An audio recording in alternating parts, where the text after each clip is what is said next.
నందమూరి బాలకృష్ణ నిన్నటి నుంచి కూడా ఇది హాట్ టాపిక్ అయిపోయింది. అయితే జగన్మోహన్ రెడ్డికి సంబంధించి సైకో అన్నందుకు, అలాగే అసెంబ్లీకి ఆయన తాగి వచ్చారు, బ్రీత్ అనలైజర్ పెట్టాల్సిందే అని చెప్పి వైసీపీకి సంబంధించిన మంత్రులు, కొంతమంది ఎక్స్ మినిస్టర్స్ కొంతమంది మాట్లాడడం కూడా జరిగింది. ఈ నేపథ్యంలోని అసెంబ్లీలోని అటు చిరంజీవి గారికి సంబంధించిన వచ్చిన టాపిక్ మీద కూడా చిరంజీవి గారు రియాక్ట్ అవ్వడం కూడా జరిగింది. మరి అసలు బాలకృష్ణ గారికి చిరంజీవి గారికి ఏమైనా విభేదాలు ఉన్నాయా, లేకపోతే గతంలోని చిరంజీవి గారికి సంబంధించి ఏ విధంగా ట్రీట్ చేశారు సీఎం గారిని కలవడానికి వెళ్ళినప్పుడు ఆ వీడియోలన్నీ కూడా వైరల్ అవ్వడం కూడా జరిగాయి. మరి ఆ రోజు మాట్లాడలేని ఆయన ఈ రోజు ఎందుకు ఈ విధంగా స్పందించారు అన్న దానిపైన చాలా మంది విమర్శలు, ప్రతి విమర్శలు కూడా చేసుకుంటున్న పరిస్థితి కనిపిస్తుంది. సో దీని గురించి మాట్లాడితే వాళ్ళ మనతో పాటు చిట్టిబాబు గారు ఉన్నారు. సార్ నమస్తే. సో ఆ రోజు కరోనా టైంలోని జగన్మోహన్ రెడ్డి గారిని కలవడానికి వెళ్ళినప్పుడు ఆ వీడియోలు కూడా వైరల్ అయినాయి. సరిగ్గా మమ్మల్ని ఆహ్వానించలేదనో, లేకపోతే చిరంజీవి గారు నమస్కారం పెడితే తిరిగి నమస్కారం పెట్టలేదనో, మరి ఆ రోజు ఆయన మాట్లాడలా. అదే విషయానికి సంబంధించి నేను అసెంబ్లీలో కూడా అంటే సరిగ్గా ట్రీట్ చేయలేదు, అప్పుడున్న సినిమా ఇండస్ట్రీకి సరిగ్గా అప్పుడు ప్రభుత్వం ట్రీట్ చేయలేదు, అండ్ నా నేమ్ కూడా 9వ వరుసలో పెట్టడం జరిగింది అని చెప్పి ఇక్కడ అది పొరపాటు. మధ్య మీరు నాకు అర్థం కాని ఏమి జర్నలిజం చేస్తున్నారో మీ ఆంధ్ర రాష్ట్రంలో నాకు అర్థం కావట్లేదు. ఇప్పుడు నిన్న జరిగిన దాంట్లో అసలు సమస్య ఏంటి? ఏ సమస్య? బాలయ్య బాబు పేరుని 9వ పేరుగా పెట్టాడు. ఎవరు పెట్టారు? కూటమి ప్రభుత్వం పెట్టింది, జగన్ కాదు. కూటమి అదే నిన్న అసెంబ్లీలో అడిగాడు, పెట్టారు. దుర్గేష్ని కూడా అడిగాను, ఎవడు నా పేరు పెట్టిందని. ఇప్పుడు మొన్న ఎఫ్డీసీ లిస్ట్ వేశారు. ఎఫ్డీసీ లిస్టులో బాలయ్య పేరు 9వ పేరుగా పెట్టాడు. ఎవడో ఆ పెట్టింది సన్నాస్ ఎవడో తెలియదు. అది అడిగాడు అన్న. అది అదే మరి అదే అందుకనే అడిగాడు. బాలయ్య అడిగాడు, బాలయ్యనే అడిగాడు కదమ్మా. ఎందుకు అవసరం? బాలయ్య చెప్పాలి కదా సమాధానం, ఎందుకు జరిగింది అది. బాలయ్య అడిగాడు కదా, నేను అడగటం నువ్వు అడగటం కాదు కదా. బాలయ్య అసెంబ్లీలో అడిగాడు, ఎవడాడు నా పేరు నాన్ సెన్స్ అని చెప్పి అన్నాడు కదా, ఓపెన్గా అన్నాడు. దుర్గేష్ని అడిగాను కూడా, నా పేరు ఎవడేసాడు అట్లా 9 కానీ నా గౌరవం లేదా మర్యాద లేదా అని అడిగాను, ఇంకా ఆయన సమాధానం చెప్పలేదు అని కూడా అన్నాడు. ఇంకా దానికి జగన్కి సంబంధం ఏంటి? మీ కూటమి ప్రభుత్వం మీ బాలయ్యని అవమానిస్తే దానికి మీరు బాలయ్య నిలదీస్తే మిమ్మల్ని, దానికి సమాధానం చెప్పుకోలేక దాన్ని డైవర్ట్ చేయడానికి బాలయ్య చిరంజీవి బాలయ్య ఏమన్నాడు? చిరంజీవిని ఏమన్నా, చిరంజీవి బాలయ్యని ఏమన్నా. అతను ఎవడో కామిని అని అనవసరంగా లేనిపోయి ఏదో మెహర్బానీ కోసమని మెప్పు పొందటం కోసం జగన్ తిడితే మనకు కూడా మెప్పు పొందుతాము, మనకి మంత్రి పదవి వస్తుందేమో అని ఆయన తొందరపడి ఒక అబద్ధాన్ని మాట్లాడాడు. జరగని దాన్ని జరిగినట్టు చెప్పాడు. అది బాలయ్య నిజాన్ని తప్పితే ఎవడైనా తన సొంతమైన పరాయైనా తేడా లేనివాడు కనుక అబద్ధం, అక్కడేమి గట్టిగా మాట్లాడింది లేదు, ఏమి లేదు, ఇది పచ్చి అబద్ధం అని మళ్ళీ అతను నువ్వు అబద్ధం చెప్పావు అని కూడా మళ్ళీ అన్నాడు అసెంబ్లీలో. సో అతను అది చెప్పాడు. చెప్పిన తర్వాత విషయం ఈ 9వ పేరు పెట్టింది ఎవడాడు. సో క్లారిఫికేషన్ ఇవ్వడానికి లేచాను అన్నాడు, కూర్చున్నాడు. చిరంజీవి ఎందుకు లెటర్ రాశాడు? ఆయన ఒక రెస్పాన్సిబుల్గా ఒక పొజిషన్లో ఉన్నాడు. తన గురించి అసెంబ్లీలో చర్చ జరిగింది. అసెంబ్లీలో ఒక ఎమ్మెల్యే, బీజేపీ ఎమ్మెల్యే ఒకటి మాట్లాడితే అది తప్పు అని చెప్పి చిరంజీవి బాలయ్య మాట్లాడుతూ 2 చోట్ల చిరంజీవి పేరు ఉటంకరించబడింది. సో తను బయట ఎక్కడైనా అయితే తను ప్రెస్ మీట్లు చెప్పి మాట్లాడేది. అసెంబ్లీలో అసెంబ్లీలో జరిగితే తన అసెంబ్లీకి వచ్చి క్లారిఫికేషన్ ఇవ్వలేడు కనుక అసెంబ్లీకి ఒక లెటర్ రాశాడు, ఇది జరిగింది ఇది అంటే. ఆల్మోస్ట్ ఆల్మోస్ట్ బాలయ్య ఏం చెప్పాడో అదే ఆయనే చెప్పాడు. బాలయ్య ఏం చెప్పాడు? నేను అడిగాను, 1 to 1 కూర్చుందామన్నారు, 1 to 1 వెళ్ళాను, చాలా గౌరవించాను, నన్ను చాలా మర్యాద చేశారు. ఆ తర్వాత 2 రోజుల తర్వాత మినిస్టర్ ఫోన్ వాళ్ళ ఆఫీస్ నుంచి ఫోన్ వచ్చింది, ఇలాగూ సీఎంని కలవడానికి రండి అన్నారు. మేము అడిగాం అప్పుడు సీఎంని కలవాలంటే రండి అన్నారు. 5గురే అన్నారు, కాదు 10 మంది వస్తామన్నాం, ఓకే రండి అన్నారు. ఇది జరిగింది అని క్లీన్గా చెప్పాడు ఆయన. సో బాలకృష్ణ రెస్పాండ్ అవ్వలేదు అన్నది కూడా మెన్షన్ చేయడం జరిగింది. బాలయ్య రెస్పాండ్ అవ్వడు, అందరికి తెలిసి. బాలయ్య ఈజ్ డెడ్ అగెయిన్స్ట్ రేట్లు పెంచడం అనే దాని మీద. ఆ రోజు వాళ్ళు వెళ్ళింది వాళ్ళ రేట్లు పెంచుకోవడానికి, సినిమా పరిశ్రమ సమస్యల కోసం కాదు. ఆ 5గురు నిర్మాతలు వాళ్ళ సినిమాలు అప్పుడు రిలీజ్కి ఉన్నాయి, 5 టికెట్ రేట్లు పెంచుకోవాలి. దానికోసం చిరంజీవి ఒక్కడే వెళ్తే బాగుండదు కనుక చిరంజీవి వీళ్ళందరినీ హీరోలు రమ్మన్నాడు, మీరు కూడా రండి నాతో పాటు, మీ సినిమాలు కూడా ఉన్నాయి కదా అని రేట్లు పెంచడం కోసం వెళ్ళిన సీన్ అది. బాలయ్య రేట్లు పెంచడానికి ఆ రోజు అఖండ సినిమాకి కూడా ప్లస్ అయింది కదా, మరి టికెట్లు అఖండ పెంచలేదుగా. సినిమా కూడా పెంచమని వీళ్ళు తను ఎప్పుడు పెంచడానికి ఒప్పుకోలే, ఎప్పుడు ఒప్పుకోలేదు. ఎవడన్నా ప్రొడ్యూసర్, ఇప్పుడు మొన్న ఒక ప్రొడ్యూసరు ఆ టైంలో వీళ్ళు అడుగుతున్న టైంలో ఆ ప్రొడ్యూసర్ తన సినిమాకి కూడా తెచ్చుకోడు ఏదో సినిమా. అదే బాలయ్య ఎప్పుడు కూడా తన మా ప్రొడ్యూసర్స్ని రేట్లు పెంచడానికి మనం జాగ్రత్తగా తీయాలి ప్రొడక్షను. మన ప్రొడక్షన్ వాల్యూస్ ఉండాలి. ఖర్చు జలసాలకి, వీటికి, ఫారెన్కి, ఒక సాటుకు ఒక ఫారెన్, ఇలా ఈ దర్జాలు వద్దు. ఈ దర్జాల కోసం, మన షోకుల కోసం ఖర్చు పెట్టి అది ప్రేక్షకుల మీద రుద్దొద్దు అని ఎప్పుడు అంటూ ఉంటాడు. వాళ్ళని ప్రేక్షక దేవుళ్ళు అంటాము, ఆ దేవుళ్ళని నిలువు దోపిడీ చేస్తాం మనం, ఎందుకు ఈ వద్దు అని ఎప్పుడు అతను ఎగైన్స్ట్. అందుకనే అతను రాడని తెలుసు, అతను పిలవలేడు. కాకపోతే అది బాగోదు, రాడు అని పిలవద్దు అని చెప్పకుండా నేను దొరకలేదు అన్నాడు. అంతే తప్పితే అది రాడు అతను. ఎందుకు ఇంకో విషయం అయితే వస్తాడు. సమస్య ఏ విషయం అది చాలాసార్లు చెప్పాడు. ఇండస్ట్రీకి సంబంధించిన సమస్య వస్తా, ఈ రేట్లు పెంచడం అనే దౌర్భాగ్యానికి నేను రాను, ఈ అడుక్కు తినే కార్యక్రమాన్ని నేను ఒప్పుకోను, ఇది తప్పు, ప్రేక్షకుల్ని దోచుకుంటామే, ఇది అతని ఉద్దేశం. అది మాలాంటి వాళ్ళు అదే చెప్తున్నాం కదా. బ్లాక్లో టికెట్ అమ్మితే పోలీసులు పట్టుకుంటాడు, మీరు బెనిఫిట్ షోలు వేసి అమ్ముకోండి, టికెట్ని 500కి 1000కి అమ్ముకోండి, ఇది లైసెన్స్ ఇవ్వటమే కదా బ్లాక్లో అమ్ముకోవడానికి. ఇదేమి దౌర్భాగ్యం, రేట్లు పెంచాం, ఖర్చు పెట్టామంటే ఎవరి కోసం ఖర్చు పెట్టారు? గతంలో నేను ఖర్చు పెట్టలేదు, ఎందుకు ఖర్చు పెట్టలేదు? అప్పుడు నా వ్యాపారం ఇంతే, నా వ్యాపారం 50 లక్షలు వ్యాపారం అయితే గొప్ప, అందుకని నేను 30-40లో చేసేవాడిని. తర్వాత ₹1,00,00,000 వచ్చింది వ్యాపారం, 80, 75, 80కి చేసేవాడిని. ఇవాళ 500 కోట్లు సింపుల్ అయిపోయింది. సో 200 కోట్లు చేస్తున్నాడు. నాకు వ్యాపారం పెరిగింది, నా మార్కెట్ పెరిగింది. గతంలో ఆంధ్ర దాటితే నా సినిమాలు లేవు, ఇవాళ గుజరాత్ ఏంటి, బీహార్ ఏంటి, కేరళ ఏంటి, ఢిల్లీ ఏంటి, పంజాబ్, అన్ని చోట్ల ఆడుతున్నాయి మన సినిమాలు, తెలుగు సినిమాలు. సో ఆ మార్కెట్ పెరిగింది కనుక మనం ఖర్చు పెడుతున్నాం. ఎవరైనా ఉద్ధరించడానికి ఖర్చు పెడతాం, ప్రేక్షకులు ఉద్ధరించడానికి కనుపడలేదే. మనం ఖర్చు పెట్టేది మన డబ్బులు వస్తాయి కనుక.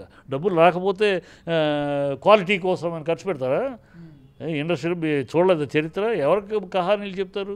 మేము నాకు నష్టపోయినా పర్వాలేదు, వ్యాపారం అవ్వకపోయినా పర్వాలేదు, క్వాలిటీ కోసం మేము హాలీవుడ్ నుంచి తెప్పించేస్తాం. సచ్చిగా చేయరు. ఒక ఎక్స్ట్రా జూనియర్ ఆర్టిస్ట్కి ఒకరోజు ఎక్స్ట్రా అంటే అమ్మో ఇంత బిల్ అయిపోద్ది అంటారు. బడ్జెట్ ఉంది కనుక, ఆదాయం ఉంది కనుక ఖర్చు పెడతారు. ఈ డ్రామాలు ఎందుకు? ఇది మా లాంటి వాళ్ళు ఎప్పటి నుంచో ఖండిస్తున్నాం. ఈ అడుక్కు తింటారు వద్దు. ప్రభుత్వం దగ్గరికి వెళ్ళామంటే మొత్తం టోటల్గా ఇండస్ట్రీకి కావాల్సిన మంచి అడుగుదాం. అంతేగాని నా సినిమాకి డబ్బులు ఖర్చు పెట్టాడికి ఎక్కువ పెడితే డబ్బులు తక్కువ ఖర్చు పెట్టి సినిమా తీసినట్టు తగ్గిస్తారా? ఈ పిచ్చి పనులు చేస్తారు. అది బాగా ఎప్పుడు దానికి వ్యతిరేకం కనుక బాగా వెళ్ళా. అంతే ఇవాళ అసలు విషయం మన డ్రైవర్ చేస్తున్నారు ఈ కూటమి మీడియా. మీరు ఆ ట్రాప్లో పడద్దు. కూటమి మీడియా డైవర్షన్ ఎందుకు చేస్తుంది? బాలయ్య నిలదీసిన ప్రశ్నకి సమాధానం లేదు వాళ్ళ దగ్గర, అది చెప్పాలి. అది చెప్పలేక ఇది ఇట్లా డైవర్ట్ చేస్తే బాలయ్య ఫ్యాన్స్, చిరంజీవి ఫ్యాన్స్ కొట్టుకుంటారు, తిట్టుకుంటారు, గొడవ అయిపోతూ ఉంటుంది. అది వీళ్ళు నైస్గా జారుకోవచ్చు ఈ ఇష్యూని. అది ఆ ట్రాప్లో పడద్దు. ఇది బాలయ్య ఏమైనా చిరంజీవిని అనలేదు, చిరంజీవి అని బాలయ్య అనలేదు. క్లారిఫికేషన్స్ అంతే. అతను అన్నదాన్ని అబద్ధమని ఓపెన్ బ్లాస్ట్ వచ్చేసాడు. ఈయన రెస్పాన్సిబుల్గా నన్ను గురించి మాట వచ్చింది కనుక నేను క్లారిటీ ఇచ్చాడు. ఇక్కడ ఎవరో ఒకరినొకరు నిందించలేదు. మీరు అందుకని చిరంజీవి ఫ్యాన్స్కి, బాలయ్య ఫ్యాన్స్కి మిమ్మల్ని రెచ్చగొట్టి మీరు పోట్లాడుకునేట్టు చేస్తారు. పోట్లాడాల్సింది మీరు కాదు. బాలకృష్ణ గారిని కార్నర్ చేస్తున్నారా కూటమి ప్రభుత్వం? ఎస్, నాకు అదే అనుమానం. అయిపోయింది. నందమూరి బ్లడ్లో ఒక జూనియర్ ఎన్టీఆర్ని పక్కకు పెట్టేయగలిగాం. జూనియర్ ఎన్టీఆర్ నాకు రాజకీయాలు వద్దు ఏమొద్దని వెళ్ళిపోతున్నాడు. సో ఎలా చేయగలిగా, అతను అవమానం చేయగలం. ఇప్పుడు నెక్స్ట్ నందమూరి బ్లడ్ ఉన్నది బాలయ్య. సో నందమూరి బ్లడ్తో తయారైన పార్టీ ఇది. మళ్ళీ ఎక్కడ నందమూరి బ్లడ్కి అంకితం అవుతుంది, వెళ్ళిపోతుంది ఈ పార్టీ. నారా తెలుగుదేశంగా మలుచుకున్నాం. నందమూరి తెలుగుదేశం, నారా తెలుగుదేశం చేసుకున్నాం. కంటిన్యూషన్ నెక్స్ట్ నారా లోకేష్కి వెళ్ళాలి, ఆ తర్వాత నారా లోకేష్ కొడుకుకి వెళ్ళాలి. ఇది నారా తెలుగుదేశంగా చిరస్థాయిగా ఉండాలంటే నందమూరి బ్లడ్ను దూరం చేయాలి. నందమూరి బ్లడ్ని ఎవరయ్యా ఫార్మెంటల్గా నందమూరి బ్లడ్లో పోటీకి ఉండగలిగిన వాళ్ళు ప్రజల్లో మనసులో ఒక Balakrishna, junior NTR. So junior ఎన్టీఆర్ని పక్కన పెట్టేసాం. బాలకృష్ణ కూడా పక్కన పెట్టగలిగితే లైన్ క్లియర్. బాలకృష్ణ కూడా పక్కన పెడితే అది అందుకని బాలకృష్ణ ఇరిటేట్ చేస్తే, బాలకృష్ణ ఇలా అవమానిస్తే బాలకృష్ణ ఛై ఈ రాజకీయాలు ఇది పదవద్దు తూనా బుడ్డని ఎమ్మెల్యే పదవిని కూడా చిచ్చిపారేసి రాగలడు. అలా రెచ్చగొట్టాలని చూస్తున్నారు. ఇది ఒక విషపు కుట్రలో భాగం. ఎమోషనల్ గా చెప్పారా లేకపోతే తాగి మాట్లాడారా? ఎమోషనల్ అయి మాట్లాడారు. ఎవడ సన్నాసి తాగింది చెప్పినవాడు ఏమైనా గ్లాసులో పోసి ఇచ్చాడా? మాట్లాడిన ఏదో ఎవడో బుద్ధి లేని మాటలు తాగేసి మాట్లాడడం. ఒక శాసనసభ్యుడికి అసెంబ్లీకి తాగి రాకూడదు అన్న విషయం తెలియకుండా ఉంటుంది. అదే అసలు తాగాడని మాట్లాడిన ఏదో ఎవడు వీడి గ్లాసులో పోసి ఇచ్చాడు ఏమన్నా చెప్పినారు కదా బయట. వాళ్ళ తప్పు, బుద్ధి తక్కువ మాటలు అయ్యి తాగి మాట్లాడే వీళ్ళు ఏమైనా పోసి ఇచ్చారా గ్లాసులో? వీళ్ళు పక్కన పోసి ఇచ్చారా? పిచ్చి మాటలు పిచ్చి వాగుళ్ళు. అతను మాట్లాడిన దానికి అనవసరం మీడియా డైవర్ట్ చేస్తానికి వస్తే వాళ్ళ మీడియా కూటమి మీడియా డైవర్ట్ చేస్తుంది దాన్ని మనం కూడా దాన్ని అసలు పాయింట్ని అడగకుండా బాలయ్యకి ఇంత అవమానం జరిగితే దాన్ని ప్రశ్నించకుండా దానికి ఆన్సర్ రాబట్టకుండా ఇంకొకటి మతి స్థిమితం లేదు, ఏదేదో మాట్లాడుతున్నాడు, సర్టిఫికేట్లు ఉన్నాయి, తన పిచ్చోడు అన్నట్టు కూడా ఒక అలా అయితే వీళ్ళందరూ పిచ్చోళ్ళే. పవన్ కళ్యాణ్ మా ఇంట్లో ఎప్పుడు ఇది ఉంటుంది, బైబిల్ చదువుతారు, నాకు ఒళ్ళు బాగాలేకపోతే జీసస్కి ప్రే చేశారు, నా కొడుకు ఒళ్ళు బాగాలేకపోతే నేను మేరీ మాతకు ప్రే చేశాను, మా ఇంట్లో మా నాన్న సిగరెట్ దీపాలు అడ్డించుకునేవాడు అని అంటున్నాడు. ఇవాళేమో మా ఇంట్లో ఎప్పుడు బైబిల్ ఉండేది, నేను మా ఇంట్లో ఎప్పుడు రామాయణ పఠనం ఉండేది, రామారామాన్ని పూజ చేసేవాళ్ళం, నేను సనాతని ఇప్పుడు అంటున్నాడు. వీళ్ళు ఏమనాలి? మెంటలు అనాలి? ఏమనాలి వీళ్ళని? చంద్రబాబు ఎన్ని మాటలు ఎన్ని కుప్పిగంతులు వేస్తున్నాడు, ఎన్ని రకాల వేషాలు వేస్తున్నాడు. వీళ్ళని మెంటలు అనాలి? ఏమనాలి? పూటకొక మాట మాట్లాడే వాళ్ళని, నిలకడ లేకుండా చెప్పిన మాటని నెరవేర్చకుండా దానికి ఇంకో డ్రామా ఆడేవాళ్ళని ఏమనాలి?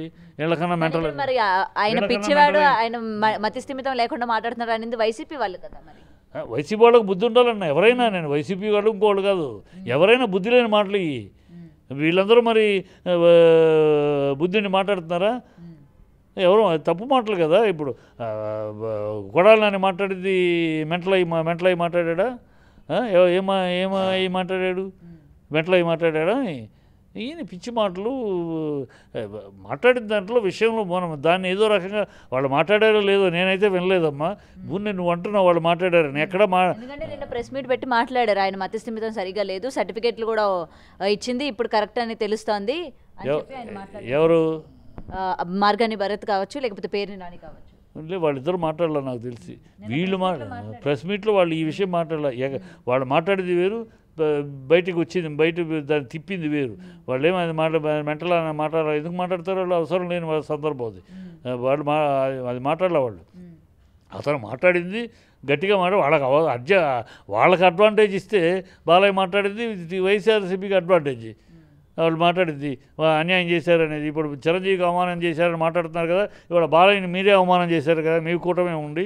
అప్పుడైనా వేరే వాళ్ళు చిరంజీవి సంబంధం లేని పార్టీ చేశారనుకుందాం మీరు అన్నట్టయితే. మరి ఇక్కడ మీ కూటమే కదా, మీ కూటమి ఉండి మీ బాలయ్యని ఎందుకు అవమానిస్తున్నారు? బాలయ్య చిరంజీవితో సమానమైన హీరో కదా, ఇద్దరు ఒకే రేంజ్ హీరోలు. ఇంకా బాలయ్య సీనియర్ కదా, పద్మభూషణం అతను పద్మభూషణం, ఎలా అవమానిస్తున్నారు? అది చెప్పాలి కదా సమాధానం.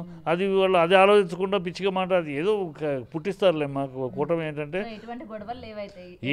వాళ్ళిద్దరి మధ్య గొడవలు లేవమ్మా. గొడవలు ఉన్నట్టు సృష్టించడం. ఎందుకంటే ఈ బాలయ్య అన్న క్లెయిమ్ చేసింది, బాలయ్య ఛాలెంజ్ చేశాడు, ఎవడాడు అని అడిగాడే. ఆ ఎవడు నాన్ సెన్స్ అని అన్నాడే. ఆ సన్నాసి ఎవడు దుర్గేష్ని కూడా అడిగాను, సమాధానం రాలేదు నాకు, ఐ విల్ సీ అన్నాడు. అది దానికి సమాధానం రావాలి. దాన్ని రాకుండా ఉండటం కోసం ఈ డ్రామా ఆడుతున్నారు, పుట్టిస్తున్నారు వాళ్ళు. మీరు కూడా ఆ ట్రాప్లో పడి ఆ దోవలో వెళ్ళిపోకండి. మీరు జర్నలిజంగా చేయండి. ఏది అడగాలో అది అడగండి. ఎవరు తప్పైనా పర్వాలేదు. ఇప్పుడు ఇవాళ అన్న వాళ్ళు మాట్లాడే తప్పు 100% బుద్ధి లేని మాటలయ్యి. తాగి మాట్లాడేది ఎవడు మాట్లాడే బుద్ధి లేని మాటలయ్యి. అడిగిన దానికి సమాధానం చెప్పకుండా తాగి మాట్లాడలేరు, ఇంకో కూర్చుని మాట్లాడారు. మీరు ఎవరు తాగారు మీటర్ పెడితే తెలుస్తుంది. పెడితే అసెంబ్లీలో ఎంతమంది తాగి ఉన్నారో తెలుస్తుంది. ఇలా మాట్లాడేదే మీరు, తాగుబోతులాగా మాట్లాడేదే మీరు. తాగుబోతులాగా మాట్లాడేది ఎవరు? కొడాలి నాని తాగుబోతులాగా మాట్లాడాడు, వంశీ తాగుబోతులాగా మాట్లాడాడు. ఇంకా వాళ్ళు మాట్లాడేది బాలయ్య మాట్లాడారంటే ఎట్లా? బాలయ్య మాట మాట్లాడేటప్పుడు మనం ఒక మాట అనేటప్పుడు మనం ఏంటి అనేది కూడా అనుకోవాలి. ఈ వైసీపీలో అలా ఎవరన్నా మాట్లాడలేదు నాకు తెలిసి మాట పేరునైనా అసలు అలా మాట్లాడు నాకు తెలిసి అది ఎవరో ఏదో మాట్లాడితే ఏదో అంటిస్తారులే క్లిప్పులు కూడా అంటిస్తారు. కానీ ఈ కూటమి ఎన్ని రకాల దౌర్భాగ్యాలు, ఎన్ని రకాల దుర్మార్గాలు, ఎన్ని రకాల అవశేషాలు ఉన్నాయి, అన్నీ ఉన్నాయి కూటమికి. అది చలామణి అవుతుంది, ఎంతకాలం సాగుద్ది. ప్రజలు ఆల్రెడీ తిరస్కార ధోరణిలో ఉన్నారు, కాకపోతే ఏం చేయలేరు, ప్రజల చేతుల ఆయుధం లేదు కనుక జరిగే నాళ్ళు జరుగుద్ది. ఎప్పుడు లేపుతారు ప్రజలు. For more videos like this, subscribe Big TV channel.